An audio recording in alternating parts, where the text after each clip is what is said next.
Hello dear viewers and learners.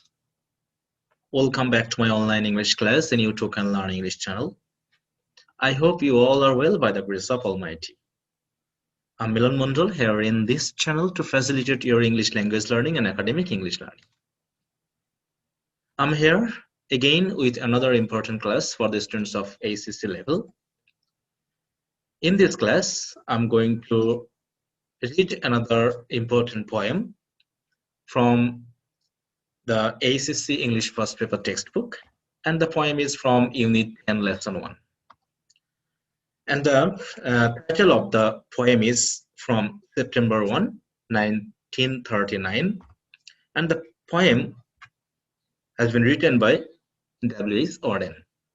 We have already learned in my previous class, Unit 10, Lesson 1, in which I have discussed about the first poem from this lesson, that is the Lake Isle of Innisfree. And there we have already known about W.S. Auden and the theme of this poem. Now let's go to the textbook where the lesson is.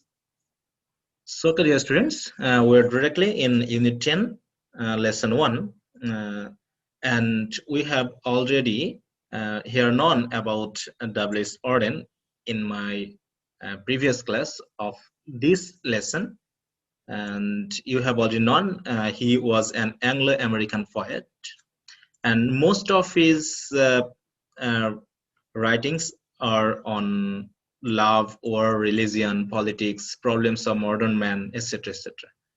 But the poem we are going to read, that is September 1, 1939, is an indictment of all wars, particularly one that was looming over the world in 1939. অর্থাৎ September 1, 1939 নামের যে কবিতাটি, এই কবিতাটি হলো আসলে ইন্ডিক্টমেন্ট মানে বিরোধিতা অফ অল ওয়ার্স। কবি এই কবিতার মধ্য দিয়ে সকল যুদ্ধের প্রতি তিনি বিরোধিতা প্রকাশ করেছেন। বিশেষ করে 1939 সালের সেপ্টেম্বর 1-এ যে দ্বিতীয় বিশ্বযুদ্ধ শুরু হয়, সেই বিশ্বযুদ্ধকে তিনি আলোকপাতের মাধ্যমে, এই কবিতার মাধ্যমে তিনি দেখিয়েছেন যে আসলে মানুষের মধ্য থেকে যখন মানবিকতা হারিয়ে যায়, মানুষ যখন অসৎ হয়ে যায়, তখন একটা যুদ্ধ অনিবার্য হয়ে ওঠে। আর যুদ্ধ ঘটানোর মাধ্যমে মানুষ পুনরায় তাদের যে সততা, তাদের যে অনেস্টির যে একটা ঘাটতি পড়ে গেছে বা মানবিকতার যে ঘাটতি পড়ে গেছে সেটা বুঝতে পারে, এবং পুনরায় তারা কিন্তু আবার সেই পূর্বের অবস্থানে ফিরে আসে, আবার মানবিক হয়ে ওঠে, মানুষ সৎভাবে জীবনযাপন করার চেষ্টা করে। আসলে যাই হোক, আমরা এখন সরাসরি সেই কবিতাটাতে চলে যাব। এই কবিতাটা আমরা পড়েছি পূর্বের একটি ক্লাসে। যাই হোক, কবিতাটি, এই ভিডিও ক্লাসটি যদি তোমরা না দেখে থাকো, অবশ্যই লেসন 1 এর ইউনিট 10 লেসন 1 এর যে প্রথম কবিতাটি নিয়ে যে ভিডিও ক্লাসটি করা হয়েছে, তোমরা অবশ্যই ভিডিও ক্লাসটি দেখে নিবে, কারণ এই লেসন সম্পর্কে বিস্তারিত কথা ওই ভিডিও ক্লাসে বলা হয়েছে। তো আমি এখন আর ওই বিষয় নিয়ে কথা বলতে চাচ্ছি না, আমি সরাসরি কবিতাতে চলে যেতে চাচ্ছি, যাতে এই ভিডিও ক্লাসটি ছোট হয়, তোমাদের যেন বুঝতে সুবিধা হয়, এবং এখানে আমরা যাতে সরাসরি থিমেটিক আলোচনায় চলে যেতে পারি। সো এখানে হচ্ছে কবিতাটি from September 1, 1939 by W.S. Auden। অর্থাৎ 1939 সালের ঠিক 1 সেপ্টেম্বরের একটা সন্ধ্যা, বিশেষ করে একটা সময় আর কি, বা দ্বিতীয় বিশ্বযুদ্ধ শুরু হতে যাচ্ছে এমন একটা মুহূর্ত, যে আমরা জানি যখন একটা যুদ্ধ ঠিক শুরু হয় তার আগ পর্যন্ত এমন একটা পরিবেশ বিরাজ করে যা অনেকটা থমথমে এবং ঠিক অনেকটা ঝড়ের মতো। একটা বড় ঝড় হওয়ার আগে আবহাওয়া যেমন থমকে যায়, বাতাস বন্ধ হয়ে যায়, গুমোট একটা পরিবেশ বিরাজ করে, ঠিক প্রতিটা যুদ্ধের পূর্বে এরকম একটা, যে জায়গাতে যুদ্ধ সংঘটিত হয় সেখানে কিন্তু একটা এরকম একটা থমথমে পরিবেশ বিরাজ করে, মানুষ ভয়ে থাকে, আতঙ্কে থাকে যে কিছু একটা ঘটতে যাচ্ছে, এবং এটা আঁচ করতে পারে অনেকটা। they can predict, actually people can predict that something is going to happen, something bad is going to happen, এরকম আর কি। কবিও ঠিক ওই ব্যাপারটাকে আঁচ করতে পারছিলেন, এবং সেই বিষয়টা নিয়েই তিনি আসলে এই কবিতাটি রচনা করেছেন। তাহলে চলো আমরা সরাসরি কবিতাটি একটু পড়ে নিই।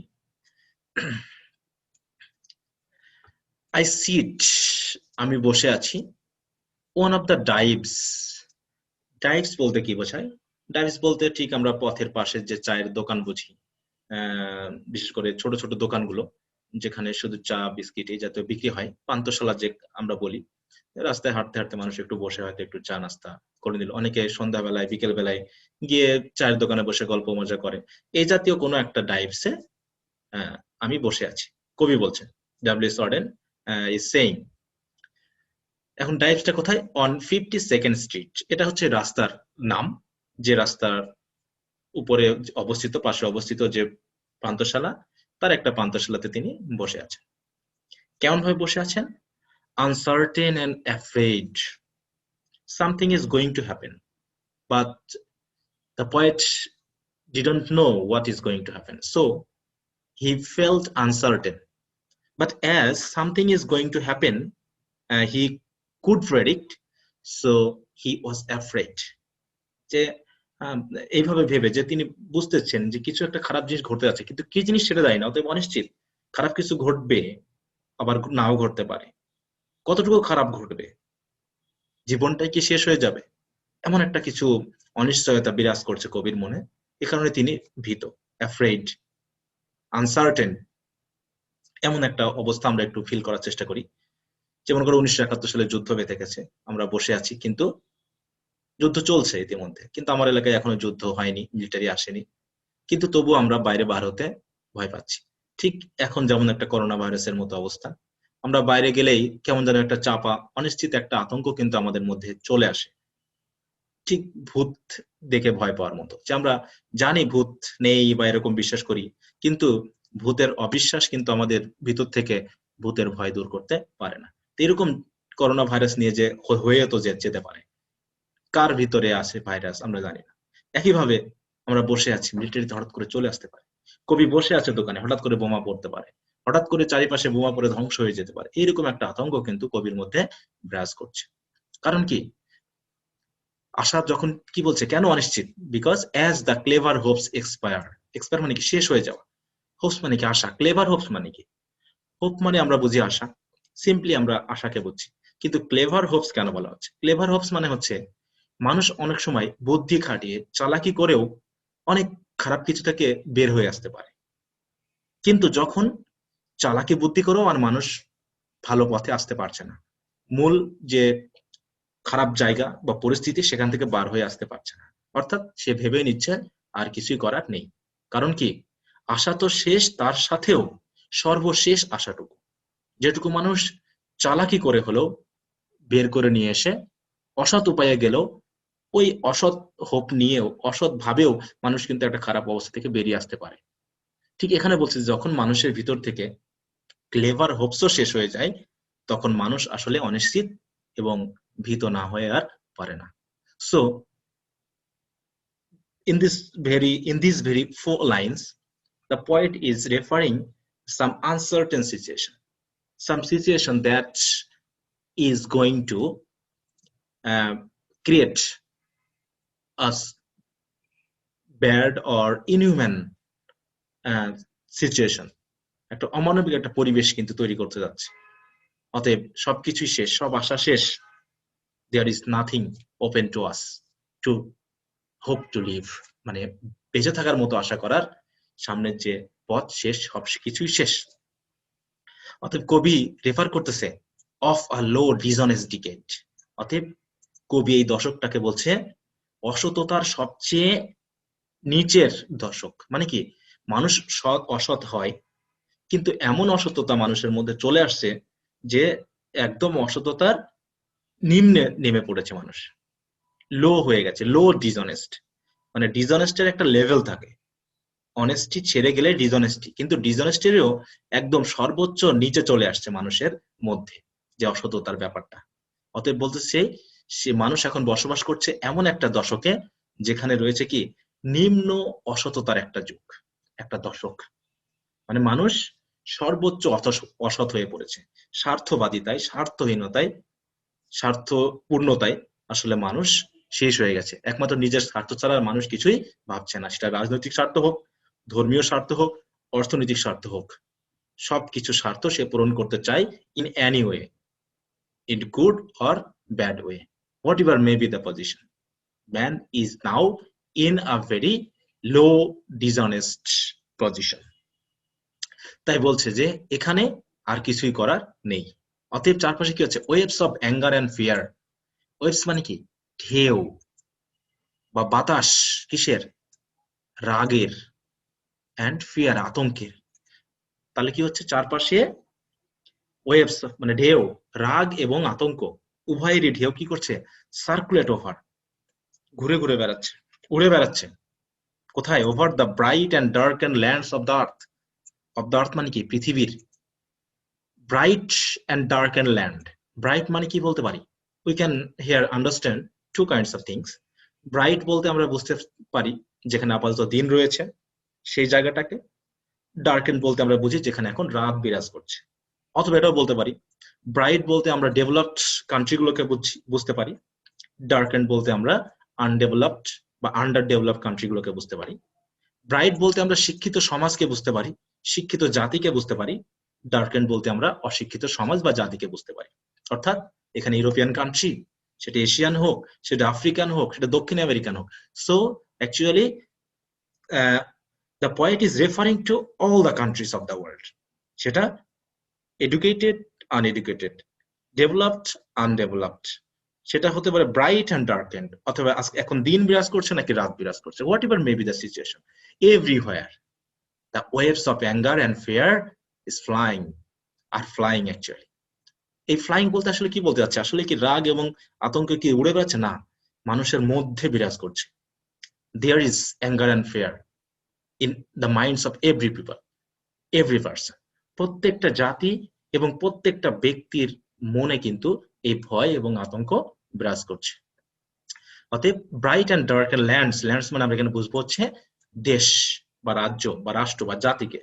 অতএব পৃথিবীর প্রত্যেকটা জাতির উপরে, প্রত্যেকটা মানুষের উপরে বিরাজ করছে কি?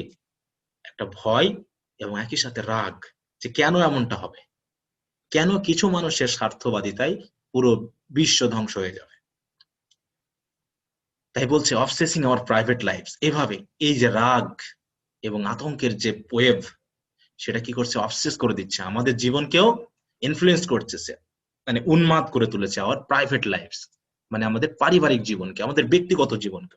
হ্যাঁ, যুদ্ধ বাঁচতে পারে, সেটা হচ্ছে রাজনৈতিক কারণে, সেটা অর্থনৈতিক কারণে, কিন্তু এখানে সাধারণ একজন মানুষের যে ব্যক্তিগত চিন্তা ভাবনা, ব্যক্তিগত জীবন, ব্যক্তিগত আশা ভরসাকেও যেন একদম ইনফ্লুয়েন্স করে ফেলেছে এই যে ভয় এবং রাগ। কারণ যুদ্ধ হচ্ছে কয়েকটা মানুষের স্বার্থের জন্য, কয়েকটা জাতির স্বার্থে, কিন্তু আজ এই তৃতীয় বিশ্বযুদ্ধে জড়িয়ে পড়েছিল পৃথিবীর প্রায় প্রত্যেকটা দেশ, প্রত্যেকটা জাতি। কারণ দুটা অংশে ভাগ হয়ে গিয়েছিল প্রত্যেকটা জাতি, এবং এই দুটা অংশের সাথে যুক্ত হয়েছিল, এবং কোনো না কোনো ভাবে প্রত্যেকটা দেশ কিন্তু এই যুদ্ধ দ্বারা প্রভাবিত হয়েছিল। কোনো কোনো দেশ পুরোপুরি তাদের অর্থনীতি ধ্বংস করে ফেলেছিল, আবার কোনো কোনো দেশের হয়তো খুব বেশি প্রভাবিত না হলেও কিছুটা প্রভাব অবশ্যই পড়েছিল। এ কারণেই বলছে যে দ্য আনমেনশনেবল অর্ডার অফ ডেথ। আনমেনশনেবল কি? অবর্ণনাতীত, যা বর্ণনা করা যাবে না। অর্ডার মানে কি? গন্ধ। কিসের? Of death. অতএব মৃত্যুর এক অবর্ণনীয় গন্ধ যেন কি করছে? Offence the September night. এই যে সেপ্টেম্বরের যে রাত, এই রাতকে যেন ঘিরে ফেলেছে, এই রাতকে যেন উন্মাদ করে ফেলেছে, এই রাতকে যেন রাগান্বিত করে ফেলেছে, অফেন্স করেছে, ঘিরে ফেলেছে। অতএব এক ধরনের অবর্ণনীয় মৃত্যুর যে গন্ধ, তা এই সেপ্টেম্বরের নাইট, আজকে হচ্ছে সেপ্টেম্বরের 1 তারিখ, অতএব এই সেপ্টেম্বরের 1 তারিখের যে আজকে যে রাত, সেই রাতটাকে পুরো ঢেকে ফেলেছে।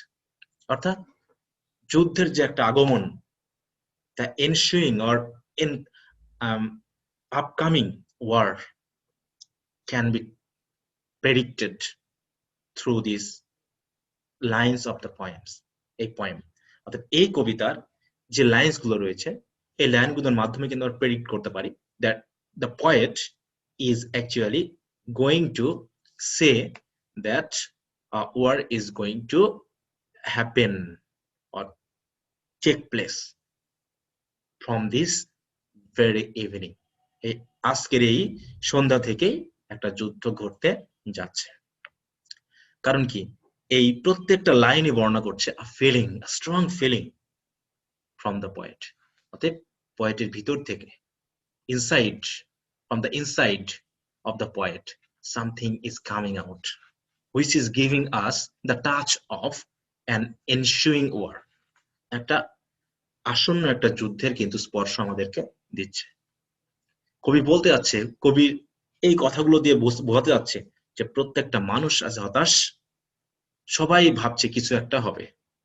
প্রত্যেকটা মানুষের মধ্যে অনিশ্চয়তা, ভয়, রাগ বিরাজ করছে, কারণ their private lives are not spared from the influence of that particular war. এই বিশেষ যুদ্ধ থেকে তাদের ব্যক্তিগত জীবনে কিন্তু মোটামুটি ছাড় পায়নি। So dear students, আশা করি তোমরা কবিতাটি সম্পর্কে পুরোপুরি বুঝে নিয়েছো। তো এখন আমরা এই কবিতার উপর ভিত্তি করে একটি থিম লিখতে যাইবো, এবং থিমটা এই কবিতার উপরেই। আশা করি আমাদের কথার মধ্য দিয়ে আমরা থিমটা বুঝতে পেরেছি যে আসলে কি হবে। তবু আমরা এখন একটু অন্য একটা শীটে চলে যাব, যেখানে আমরা থিমটা এখনই লিখবো, এবং তোমরা আমার সাথে সাথে থিমটা নিয়ে একটু ভাববে, এবং কি লেখা যায় সেগুলো তোমরা একটু মনে মনে ভাববে, এবং চেষ্টা করবে বাসাতেই এই থিমটা নিজেরাই লিখে ফেলতে, যাতে তোমরা নিজেদের মধ্যে থিম রাইটিং এর একটা কনফিডেন্স যেন তৈরি হয়। তো স্টুডেন্ট, চলো আমরা একটা শীটে চলে যাই, যেখানে আমরা থিমটা একটু লিখবো। স্টুডেন্টস, আমরা এই শীটে এই কবিতা সম্পর্কে থিমটা লিখবো। তবে তোমরা অবশ্যই বইটার সাথে রাখবে এবং দেখার চেষ্টা করবে যাতে আমাদের থিম রাইটিং এর যে ধারাবাহিকতা সেটা যেন থাকে, এবং মূল কথাটা যেন চলে আসে, এখান থেকে যেন মূল কথাগুলো বাদ না যায়। তবে থিম রাইটিং করতে গিয়ে আমাদের কি কি বিষয় খেয়াল রাখতে হয় তা তোমাদের অবশ্যই মনে রাখতে হবে। যে প্রথমত আমাদের ভাবতে হবে যে কবিতাটি দ্বারা কবি আসলে আমাদের কি বোঝাতে চাচ্ছেন এটা, এবং ওই বিষয়টা বোঝাতে গিয়ে কবি অনেক সময় অনেক উদাহরণ ইউজ করতে পারে, তুলনা ইউজ করতে পারে, ব্যাখ্যা করতে পারেন কোনো কিছু। তবে এগুলো কিন্তু থিমের ভিতরে আনা যাবে না। একই কথা রিপিটেশন হওয়া যাবে না, যতটুকু সম্ভব নতুন নতুন ওয়ার্ড ইউজ করতে হবে, এবং সিম্পল সেন্টেন্সের মাধ্যমে খুবই অল্প কথাতে শেষ করতে হবে। তবে কথা যেন 50 ওয়ার্ডস এর বেশি না হয়। কবিতার লেন্থ অনুসারে বা থিম অনুসারে আমরা হয়তো এর বেশি লিখবো না, তবে যত সংক্ষেপে লেখা যায় এবং মূল কথাটা যতটুকু সংক্ষেপে আমরা তুলে আনতে পারি। তা যেহেতু এই কবিতাটি আমাদের খুবই ছোট, তাহলে হয়তো বা আমাদের থিমটাও খুবই ছোট হবে। তা চলো আমরা একটু লেখার চেষ্টা করি। আসলে থিমে কি বর্ণনা করা হয়েছে, যে একটা আসন্ন যুদ্ধের যে ভয় বা আতঙ্ক বা অনিশ্চয়তা, এটাই কবি আসলে তুলে ধরেছে, এবং যুদ্ধটা কেন হতে যাচ্ছে। যে মানুষ যখন অসৎ হয়ে যায়, মানুষের ভিতর থেকে যখন মানবিকতা হারিয়ে যায়, তখন কিন্তু একটা যুদ্ধ অনিবার্য হয়ে ওঠে, এবং ওই যুদ্ধ মানুষের প্রত্যেকটা ব্যাপারকে প্রভাবিত করে, এমনকি মানুষের ব্যক্তিগত জীবনকে পর্যন্ত মানে মোটামুটি ছাড় দেয় না। তাহলে এইটুকুই মোটামুটি থিম হতে পারে। তা চলো আমরা একটু লিখে ফেলি। ওকে, the poem thematically represents the fear and certainty of an ensuing war. অর্থাৎ থিমেটিক্যালি মূল কথার মাধ্যমে রিপ্রেজেন্ট করেছেন একটা আসন্ন যুদ্ধের যে ভয় এবং অনিশ্চয়তা, এটাকে মোটামুটি তুলে ধরা হয়েছে। তারপর এই কবিতাতে এখানে হেয়ার ইট ইজ শোন, মানে দেখানো হয়েছে, how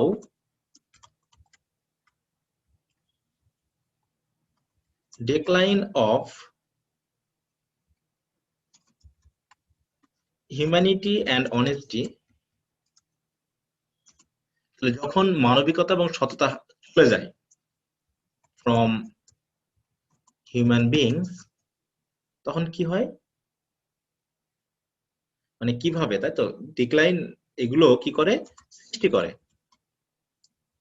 creates a war,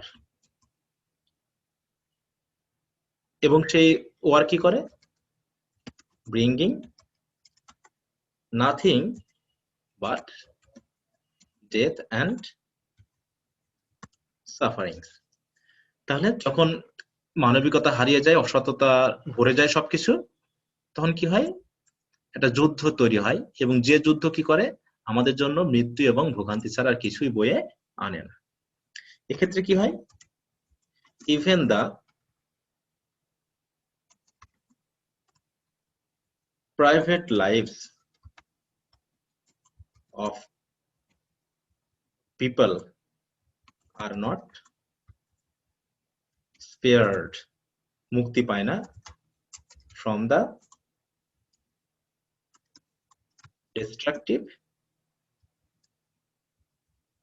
influence of a bloody war, একটা রক্তক্ষয়ী যুদ্ধের যে ধ্বংসাত্মক প্রভাব, এই প্রভাব থেকে মানুষের ব্যক্তিগত জীবনও কিন্তু মুক্তি পায় না, মানে সবকিছুই আসলে শেষ করে দিয়ে যায়। তো এই হচ্ছে আমাদের মোটামুটি যতটুকু কবিতা, তার মধ্যে কবি যে যা কিছু বর্ণনা করতে চেয়েছেন সেটা এখানে তুলে ধরলাম। আশা করি তোমরা কবিতাটি সুন্দরভাবে বুঝতে পেরেছ।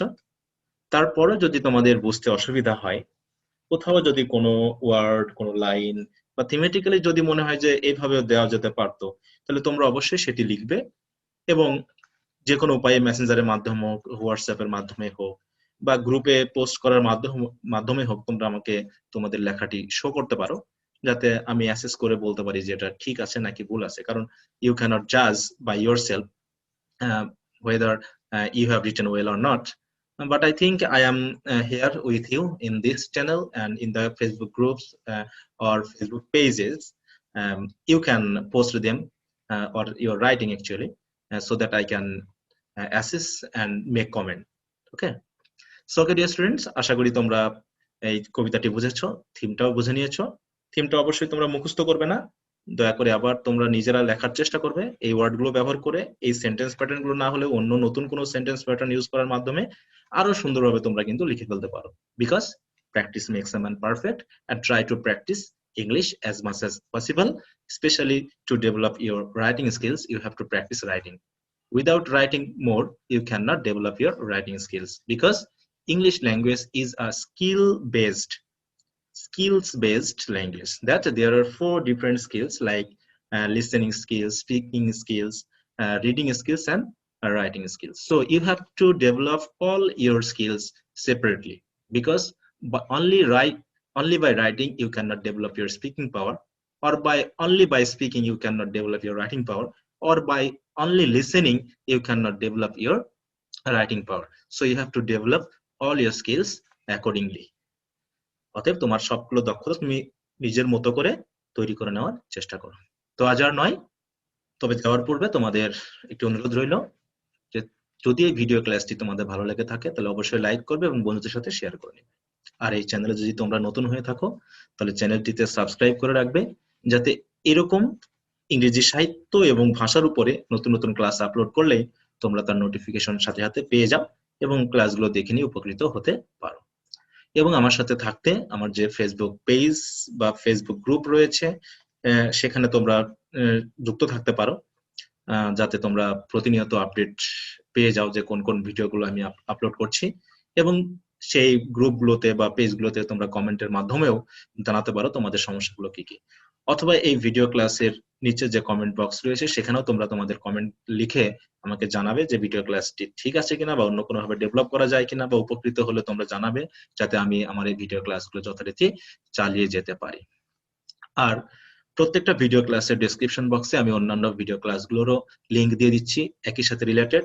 তোমরা এই লিংকে ক্লিক করার মাধ্যমে অন্যান্য ভিডিও ক্লাসগুলো অবশ্যই দেখে নিবে। এবং English learning must be regular and systematically. Okay, তোমাদের লার্নিংটা অবশ্যই ধারাবাহিক হতে হবে এবং প্রতিনিয়ত হতে হবে। হঠাৎ করে ইংরেজি শেখা যাবে না, because you can not learn anything by fits and starts, তাই না? ইচ্ছা হলো আর করলাম, ইচ্ছা হলো আর করলাম, এমন ভাবে কোনো কিছুই শেখা যাবে না। B regular and attentive in your learning. So dear students, I hope you are with me throughout this whole class. So thanks for being with me till the end of this video class. I wish the best of luck, but I request you to stay at home to stay safe in this very critical moment of COVID-19. Whatever may be, I wish to meet you again in the next class. Till then, peace be upon all of you. Bye.